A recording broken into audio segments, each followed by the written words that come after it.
instituto de Columbine recolocar todos esos explosivos en la Universidad de Palma de Mallorca. Hoy el gobierno, el ministro del Interior, reconocía que se ha evitado una masacre.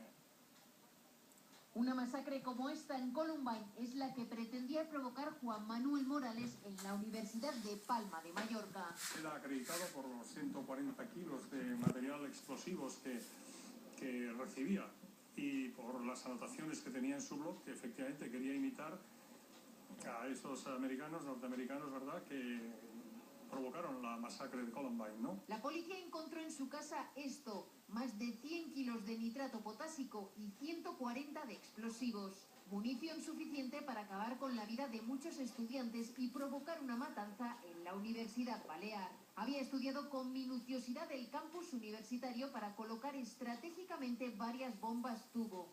Estudiante de electrónica y fanático del póker online, el joven de 21 años tenía verdadero odio a los universitarios.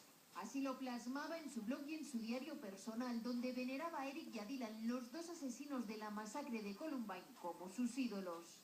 Su perfil era muy semejante a los autores de la matanza de Columbine. Juan Manuel llevaba meses preparando su golpe. Primero intentó comprar armas de forma ilegal, pero como no lo conseguía, modificó el plan y comenzó a hacer acopio de explosivos y sustancias tóxicas por internet. Fue cuando un mensajero le hacía entrega de los 140 kilos de explosivos cuando la policía logró detenerle en su domicilio.